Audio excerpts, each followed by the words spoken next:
म्हणूनच तर म्हणतो मी, तू खूप हुशार आहेस, गोष्टी लगेच डोक्यात बसवतोस.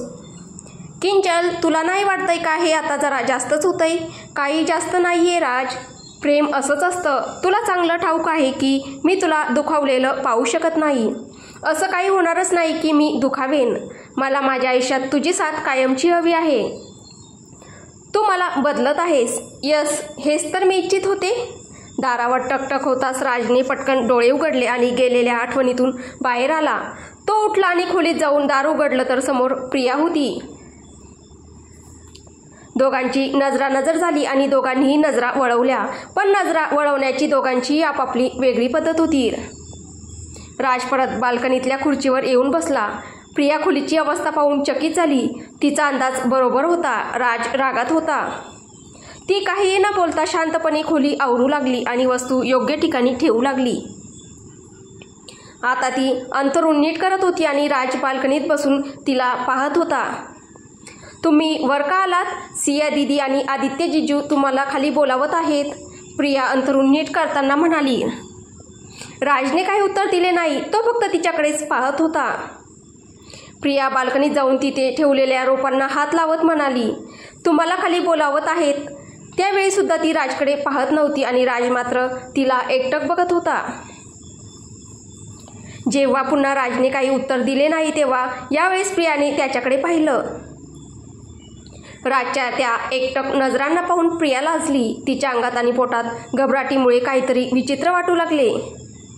ते अंथरूण आणि ही रोपे घेऊन जा खाली, सिया दीदींना भेटवायला. यांनाच पाहून तू बोलत होतीस ना, मग यांनाच घेऊन जा, राज रागाने म्हणाला. मी तुम्हाला सांगत होते, प्रिया हळू आवाजात म्हणाली.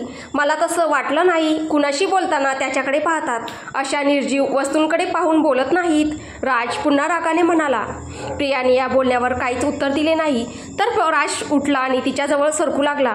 पण राज तिच्या अगदी जवळ पोहोचतोय तोच प्रियाने पाऊल मागे घेतले आणि बाल्कनीतून ती खोलीत आली आणि खोलीतून बाहेर पडायला निघाली. तेवढ्यात राजने तिचा हात पकडला आणि तिला आपल्या दिशेने फिरवून थेट बंद दरवाजाला टेकून दिले. अचानक घडलेल्या या कृतीची प्रियाला अजिबात कल्पना नव्हती. म्हणूनच ती आश्चर्याने राजकडे पाहू लागली. राजच्या चेहऱ्यावरचा राग, नाराजी आणि तडप स्पष्ट दिसत होती. राजने घट्ट पकडून प्रियाचे दोन्ही बाजू धरले होते आणि तो आलटून पालटून तिच्या डोळ्यात बघत होता. त्या क्षणी प्रियामध्ये इतकी हिंमत नव्हती की ती राजकडून नजर वळवू शकेल. अचानक राजने प्रियाचा एक हात सोडला आणि आपला हात प्रियाच्या एका गालावर नेला आणि मग आपले ओठ प्रियाच्या ओठांकडे नेऊ लागला. पण प्रियाने आपला चेहरा वळवला. तिच्या नकारासाठी एवढेच पुरेसे होते. शेवटी ती कशी सहज होणार हे जाणू नये की एक मुलगी आहे जी तिच्या नवऱ्याच्या आयुष्यात तिच्यापेक्षा जास्त महत्त्वाची आहे. ती किती मोठ्या वेदना सहन करत होती याचा अंदाज राजला आपल्या अहंकारामुळे आला देखील नव्हता. प्रियाने चेहरा वळवला तसेच राजने तिला पटकन सोडून दिले आणि रागाने हसत म्हणाला. मला माहीत होतं, कारण बहुतेक बायका हेच करतात, नवऱ्याला झुकवण्यासाठी हाच मार्ग वापरतात. पण मी झुकणाऱ्यांपैकी नाही. राजचे हे बोलणे ऐकून प्रिया आश्चर्याने त्याच्याकडे पाहू लागली. तुम्हाला असं वाटतंय की मी तुम्हाला झुकवू इच्छिते, प्रिया आश्चर्याने म्हणाली. एवढं आश्चर्य का वाटतंय तुला? मी काही चुकीचं बोललो का? खरंच तर बोललो. तुला हेच हवंय ना की मी तुझ्यासमोर हात जोडून गयावया करू, माफी मागू आणि म्हणू की प्लीज माझ्याशी बोल, माझ्याकडे बघ, माझ्याजवळ राहा, मला तुझ्याजवळ येऊ दे. हे सगळं तुला हवंय ना? राज नाराजी दाखवत म्हणाला. मी तुमच्यावर प्रेम करते. तुम्हाला झुकवणं म्हणजे माझ्याच प्रेमाचा अपमान करणं. मी तर तुमचीच मदत करत आहे. तुम्हीच म्हणता ना की मी लहान मुलासारखी आहे, छोट्या छोट्या गोष्टींवरून रडते, मला काही समजत नाही, तुम्हाला विनाकारण त्रास देते. मग बरंच आहे ना की मी तुमच्यापासून दूर राहते. आणि तसंही तुमची जबाबदारी तुम्ही नीट पार पाडत आहात. तुम्ही काळजी करू नका. प्रिया न रडता हे सगळं बोलून गेली. तिच्या संयमाची ती परिसीमा होती. तरीही तिने स्वतःला भावुक होण्यापासून कसं थांबवलं हे तीच जाणत होती. एका शब्दाला धरून बसलीस तर निभेल हे लग्न, राज रागाने म्हणाला. तुमच्यासाठी शब्द असतील पण माझ्यासाठी ही वास्तवता आहे ना. प्रत्येक वास्तव वास्तवच असतं असं नाही ना. तुम्ही या वास्तवाला खोटं असंही म्हटलं नाही. सगळं बोलून सांगणं मला गरजेचं वाटत नाही. मी फक्त व्यक्त करण्यात विश्वास ठेवते, प्रिया म्हणते. मग चूक तुझी आहे. मला माहिती आहे तू तशी राहिलीस नाही जशी तू होतीस. राज म्हणाला. तुम्ही तसे राहूनही तसे नाही आहात. आधीही रागवायचात, आधीही ओरडायचात, आधीही चिडायचात, पण प्रेमही करायचात, कारण तेव्हा तुम्ही माझे राज होता. आता तुम्ही राज आहात हे खरं, पण माझे नाही. असं म्हणत प्रिया तुटून गेली आणि शेवटी तिचे डोळे भरून आले. मग मी कोणाचा आहे? तुझ्याशीच तर लग्न केलंय मी. तुझ्या भांगेत कुंकू भरलंय, तुझ्या गळ्यात मंगळसूत्र घातलंय, तुझ्यासोबत 7 फेरे घेतले आणि तुझ्याबरोबरच एका अंथरुणावर झोपलोय. तर मग जर मी तुझा नाही तर मी कोणाचा आहे? राज रागाने ओरडला. मग तुमच्या आयुष्यात किंजलला माझ्यापेक्षा जास्त महत्त्व काय आहे? प्रिया रडत रडत विचारत होती. हे ऐकताच राजने आपले कपाळ चोळले. जणू हे ऐकून तो अस्वस्थ झाला होता. हे नाव तुम्हाला गप्प का करतं? राज, प्रिया रडतच म्हणाली. हे नाव घेऊ नकोस आणि मी तुला पहिल्यांदाच आणि शेवटच्यांदाच सांगतोय, स्वतःची किंजलशी तुलना करणं सोडून दे.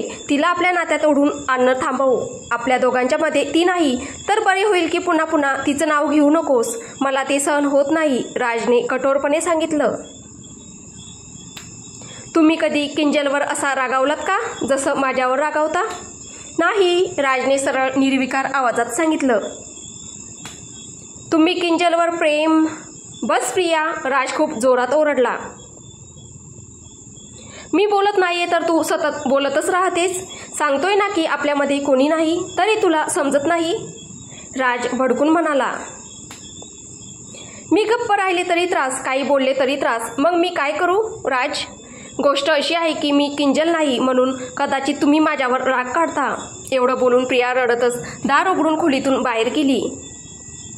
तिच्या जाण्यानंतर राजने संतापाने आपलं डोकं जोरजोरात आपटायला सुरुवात केली आणि मग तोही बाहेर आला. तर खोली बाहेरच्या लॉबीमध्ये थोड्या अंतरावर प्रिया उभी होती आणि तिच्या समोर उभा होता. कदाचित तो प्रिया का रडते हे विचारत होता. प्रियाच्या समरला उभं पाहून राजचा पारा आणखी चढला. तो आधीच रागात होता. त्याच रागात तो थेट त्यांच्या दोघांकडे चालत गेला. काय प्रॉब्लेम आहे? काही अडचण? राज त्यांच्या दोघांच्या जवळ जाऊन जड आवाजात म्हणाला. पण प्रिया आणि समर यांनी ही गोष्ट नीट ऐकून समजून घ्यावी किंवा काही प्रतिक्रिया द्यावी याआधीच तिथे सिया आली. तिच्या हातात फोन होता आणि तिने तो फोन राजकडे देत म्हणाली. राज, फोनवर प्रीती आहे. प्लीज तिच्याशी एकदा बोल ना, माझ्या खातीर. सियाच्या या बोलण्यावरून राजचं लक्ष बाकी सगळ्या गोष्टींकडून हटून फक्त तिच्या बोलण्यावरच अडकून राहिलं. जेव्हा राजने आपल्या हातात फोन घेतला नाही तेव्हा सियाने म्हटलं, प्लीज राज, मला सगळं माहीत आहे, पण प्रीतीला प्रियानेही माफ केलंय, तर तूही कर ना आणि एकदा तिचं बोलणं ऐकून तरी घे. यावेळी राजने हातात फोन घेतला आणि थोडं दूर जाऊन कानाला लावला. राजदादा, सॉरी ना, मला माहीत आहे माझ्याकडून चूक झाली आहे आणि मला हेही माहीत आहे की मी फक्त प्रिया वहिनीशीच नाही तर तुमच्याशी उर्मटपणा केला होता. माझी नादानी समजून मला माफ करा. जेव्हा मी इथे आले तेव्हाही तुम्ही माझ्याशी बोलला नाहीत. मला खूप वाईट वाटलं दादा, पण मी काही बोलू शकले नाही आणि कधी तुम्हाला कॉल करून माफी मागायची हिंमतही झाली नाही. पण आता सिया दीदीने धीर दिला म्हणून मोठ्या धाडसाने तुमच्याशी बोलते आहे. प्लीज मला माफ करा दादा, प्रीती भाऊखून म्हणाली. तुला तुझी चूक उमगली हीच मोठी गोष्ट आहे. मी तुझ्यावर रागावलो होतो, पण तुझा तिरस्कार करत नाही की तुला माफ करणार नाही. जशी तू माझी बहीण आहेस तशी ती माझी पत्नी आहे. त्यावेळी जे काही तू केलंस ते जर प्रियाने केलं असतं तर मी त्याहून कितीतरी जास्त रागावलो असतो, जे मी आधीही सांगितलं आहे. आता रडणं बंद कर. माफ केलं मी तुला आणि आता अभ्यासावर लक्ष दे. एक गोष्ट अजूनही माझ्या मनात आहे ज्याबद्दल मी तुझ्याशी उघडपणे बोललो नाही. पण लक्षात ठेव, तुझं किंवा कुटुंबातल्या कुणाचं नाव खराब होईल असं काही नको. काही गोष्ट असेल तर मला सांग. नाही दादा, अशी काही गोष्ट नाही आहे खरंच, प्रीती घाबरत म्हणाली.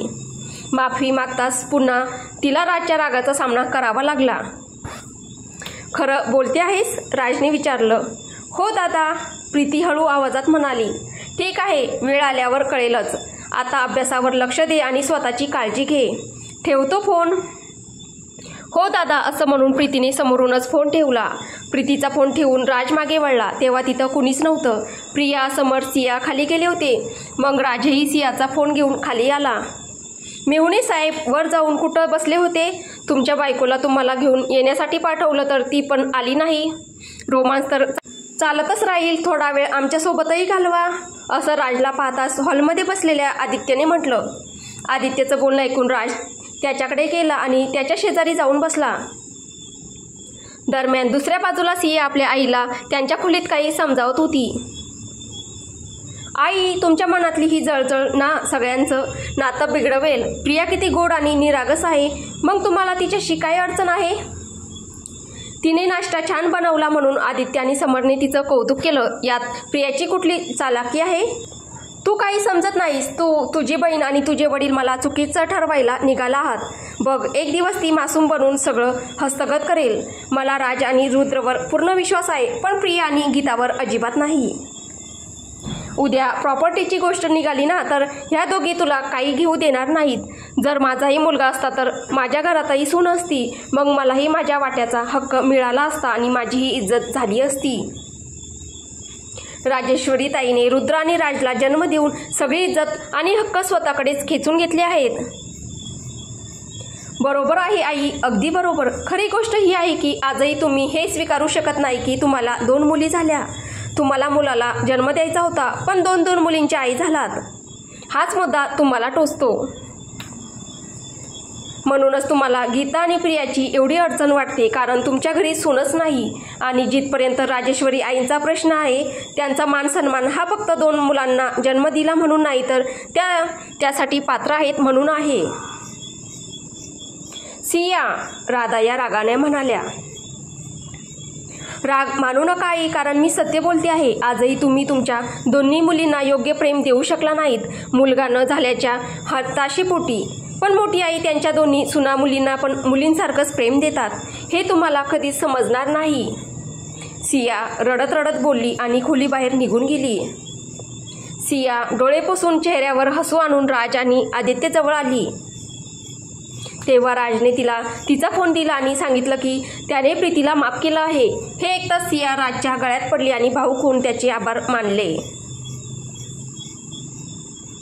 राज आणि आदित्यने सियाला रडायचं कारण विचारलं, पण तिने गोष्ट लगेच बदलली आणि बोलता बोलता तिने सांगितलं की ध्रुव, समर आणि प्रिया बाहेर गार्डन एरियामध्ये आहेत.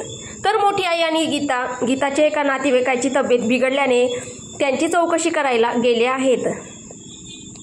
प्रिया आणि समर एकत्र आहेत हे ऐकून राजचे पाय गार्डनकडे वळले. गार्डनमध्ये ध्रुव, प्रिया आणि समर आईस वॉटर खेळत होते. त्यात ध्रुव त्या दोघांच्या मागे धावत होता. प्रिया, पळा नाही तर ध्रुव तुम्हाला पकडेल. समर स्वतः पळत आणि हसत म्हणाला. नाही समरजी, मी हारणार नाही. मी शाळेत हा खेळ खूप खेळले आहे. प्रिया ही पळत पळत हसून म्हणाली. काय सांगता, खरंच मला पण हा खेळ शाळेकाळात खूप आवडायचा. काय, मुलींच्या खेळात जास्त रस होता का? अचानक समोरच्या समोर येत राज म्हणाला. त्यामुळे समर थांबला आणि तेवढ्यात ध्रुवने त्याला आईस केलं. त्यामुळे तो काही बोलू शकला नाही आणि राजच्या ओठांवरही एक तेडी स्मितरेषा उमटली.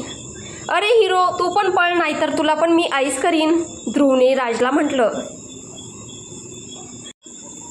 मी आज जाते ध्रुव, तुम्ही सगळे खेळा, प्रिया म्हणाली. इकडे शांत उभी राहा, तू पण खेळणार आहेस, राज तिच्याजवळ जाऊन म्हणाला. मला नाही खेळायचं, असं म्हणत प्रिया तिथून जाण्यासाठी पुढे झाली. तेव्हा राजने तिचा हात पकडून तिला जवळ ओढलं. माझ्या येण्याने तुला त्रास झाला का? असं काही नाही आहे, बोलणं तसंच आहे जे स्पष्टपणे दिसतंय. ध्रुव आणि समरसोबत खेळण्यात तुला जास्त मजा येत होती. मी मध्ये आलो तर तुला बरं वाटलं नाही, राज हळू आवाजात पण जड लहेजात म्हणाला. तुमची समजूत चुकीची आहे. मला स्वयंपाक करायचा आहे, त्याची तयारी करणं गरजेचं आहे, प्रियाने राजच्या डोळ्यात पाहत उत्तर दिलं आणि प्रियाच्या डोळ्यात त्याला कुठेही खोटेपणा दिसला नाही. खरी गोष्ट तर अशी होती की समरचं प्रियाच्या आजूबाजूला राहणं त्याला अजिबात आवडत नव्हतं, पण आपल्या हट्टामुळे तो ते बोलून दाखवू शकत नव्हता. मला आज सगळं माझ्या पसंतीचं जेवण हवं आहे आणि सिया दीदी व आदित्य जिजाजीसाठी काहीतरी बनव, पण इतर कोणाच्या आवडीचं जेवण बनवायचं नाही. राजचं बोलणं प्रियाला काही कळलंच नाही. समजून घेण्याची गरज नाही, जे बोलतोय तेच कर, असं म्हणत राजने प्रियाच्या केसांवरून हात फिरवला. प्रियाने पापण्या खाली घालून होकारार्थी मान हलवली. ठीक आहे मग चल, तुला स्वयंपाकघरापर्यंत सोडतो, असं म्हणत राजने एका हाताने प्रियाचा हात धरला आणि दुसऱ्या हाताने ध्रुवचा हात धरून त्यांना आत घेऊन गेला.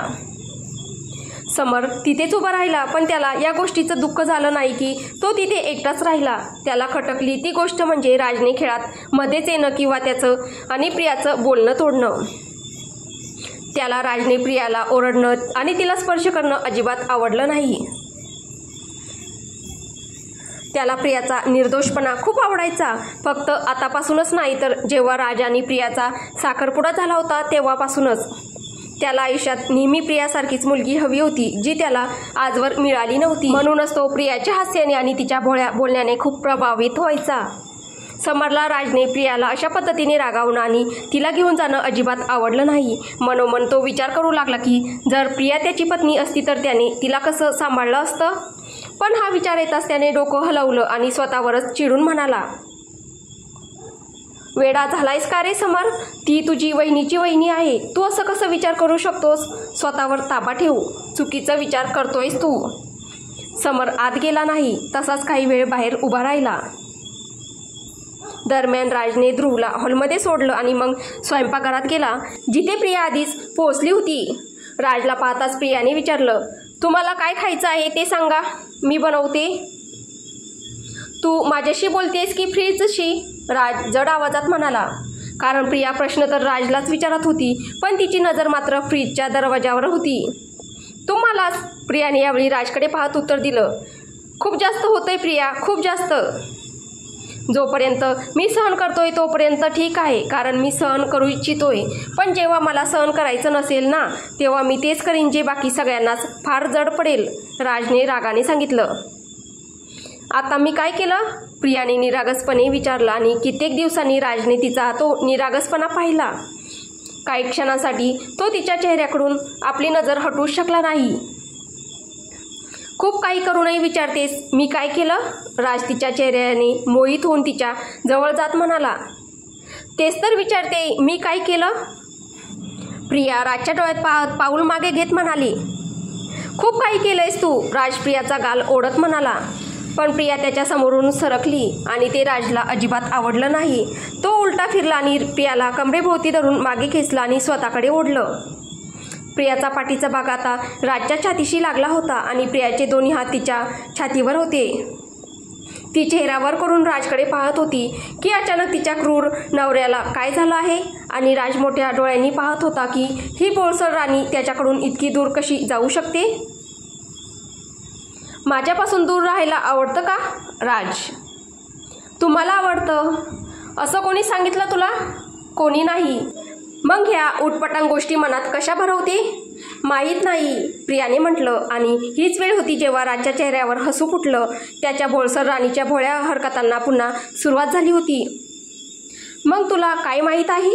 राज जड आवाजात म्हणाला. पण आता तो थोडंसं नाटक करत होता.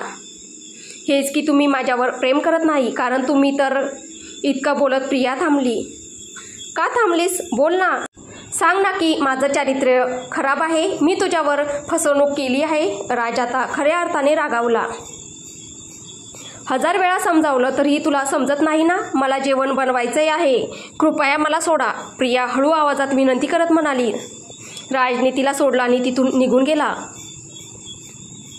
असं नव्हतं की राजला माहिती नव्हतं की किंजलमुळे त्यांच्यात अंतर निर्माण झालं आहे किंवा प्रियाला किंजलबद्दल सांगायचं नव्हतं. पण काही कारण होतं जे त्याला थांबवत होतं. रात्री जेवणाच्या वेळी डायनिंग टेबलवर संपूर्ण कुटुंब बसलेलं होतं. प्रिया, गीता आणि राधा मिळून सगळ्यांना जेवण सर्व करत होत्या. प्रियाने राजच्या आवडीचे जेवण बनवले होते. त्यात छोले पुलाव, मिक्स व्हेजची भाजी, रायता आणि गोडात मूग डाळीचा हलवा होता. या सगळ्या गोष्टी राजला फार आवडत होत्या आणि टेबलावर हे सगळे जेवण पाहून त्याच्या ओठांवर प्रेमळ समाधानाची हास्यरेषा उमटली. चोरूनच तो वारंवार आपल्या भोळ्या राणीच्या चेहऱ्याकडे पाहत होता, जी बाकी सगळ्यांना देखील जेवण वाढण्यात व्यस्त होती. वा, किती सारं आणि किती चविष्ट जेवण, ध्रुव आनंदाने टाळ्या वाजवत म्हणाला. हो, हे सगळं तुझ्या हिरोची हिरोईन म्हणजेच तुझी प्रिया मामीनेच बनवलं आहे, सिया ध्रुवला म्हणाली. वा हिरो, तुमची हिरोईन तर किती छान आहे, तुम्ही तर खूप लकी आहात, ध्रुव राजला म्हणाला. लिटल हिरो मस्तीनंतर आधी जेवण, राजने ध्रुवचं कान ओढत म्हटलं. तर प्रियाही मंदस्मित करत होती. खरंच आज किती छान वाटतंय असं सगळे मिळून एकत्र जेवायची मजाच काही और आहे, बरोबर ना दादा? सागरजींनी रामजींना म्हटलं. हो अगदी बरोबर, रामजी हसत म्हणाले. माझी गोड भोळी सून इकडे जरा ये बरं. राजेश्वरीजींनी प्रियाला जवळ बोलावलं. काय आई? प्रिया त्यांच्याजवळ जाऊन म्हणाली. अगं आज असं काय चमत्कार झाला की तुझ्या नवऱ्याच्या आवडीचंच जेवण बनवलंय? ते त्यांनी म्हणजे कोणी? माझ्या गोड भावानेच ना? सियाने हसत प्रियाची थट्टा करत म्हटलं. बिचारी प्रिया तर डोळे वर करूनही पाहू शकत नव्हती. सगळ्या कुटुंबासमोर ती लालबुंद होऊन लाजली होती. हे बरोबर नाही बरं का. माझ्या बायकोनं पण मदत केली आहे, थोडक्यात का होईना. तिचेही गुणगान गायलं पाहिजे की. ध्रुव आपल्या जागेवरून उठून गीताकडे गेला आणि तिच्या खांद्याला आपला खांदा लावत बोलला. गीता मात्र लाजून त्याला डोळे वटारून पाहू लागली. हे पाहून सगळेच हसू लागले. अगं तुझीच बाजू घेतोय मी, मग त्या गोल गोल बाहेर आलेल्या डोळ्यांचा काय प्रकार? रुद्र, गीता चिडून त्याच्या खांद्यावर हात मारत म्हणाली. आणि मग सगळे जोरजोरात हसू लागले. रुद्र आधीपासूनच खट्याळ स्वभावाचा होता. या सगळ्यापासून दूर प्रिया आणि राज मात्र एकमेकांकडे चोरट्या नजरेने पाहत होते. प्रियाला राजसोबत असंच नातं हवं होतं, पण राजच्या स्वभावात ते अजिबात शक्य नव्हतं. पण यामध्ये अजून एक समर होता, जो थोड्या थोड्या वेळाने डोळेवर करून प्रियाकडे पाहत होता. प्रियाच्या उमलणाऱ्या हास्यानं त्याचेही ओठ खुलत होते. खूप छान जेवण बनवलंय तुम्ही प्रिया, काही वेळाने समर म्हणाला. हे ऐकल्यावर सगळ्यांनी आपापल्या पद्धतीने प्रियाचं कौतुक केलं. ओ महाराज, जरा तुम्ही कौतुक करा बरं का. किती वेळापासून फक्त जेवणच ढोसताय? राजेश्वरीजींनी राजकडे पाहत म्हटलं. अरे त्यात काय बोलायचं, मी चवीनं खातोय ना, तेच खूप आहे. राज खाता खाताच म्हणाला. हो का नाही, अगदी आजोबाचा नातू आहेस तू. आपल्या आजोबांची कमतरता थोडीच जाणू देशील. माहिती नाही मी कोणत्या दिवशी त्यांच्या काड्याला जास्त कडू बनवलं होतं की तुझं नावच राज ठेवलं. 4 बोल ऐकवले असते तर चाललं असतं, पण हा तर आयुष्यभराचा राज करून गेले माझ्यावर. राजेश्वरीजी म्हणाल्या. हे ऐकून सगळे जोरजोरात हसू लागले. तर राधाजी मात्र शांतपणे हसत उभ्या होत्या. पण कोणाचं लक्ष तिकडे नव्हतं हे त्यांना जरा बोचत होतं. पण थोडीफार तरी प्रशंसा शब्दात करायलाच हवी, म्हणजे समोरच्याच्या मनातही उत्साह राहील आणि पुढे तो आपलं कौशल्य अजून वाढवेल. समरने राजकडे पाहत हलक्या स्मिताने म्हटलं. पण त्याच्या या बोलण्यावर राजने मात्र त्याच्याकडे अजिबात हसून पाहिलं नाही. तर पुढे काय होईल हे आपल्याला पुढच्या भागात पाहायला भेटेल. तुम्हाला ही कथा कशी वाटते आहे कमेंटद्वारे नक्की कळवा. कथा आवडत असेल तर व्हिडिओला लाईक करा, शेअर करा. कथेची पुढील भाग ऐकण्यासाठी आपल्या चॅनलला सबस्क्राईब करा. धन्यवाद.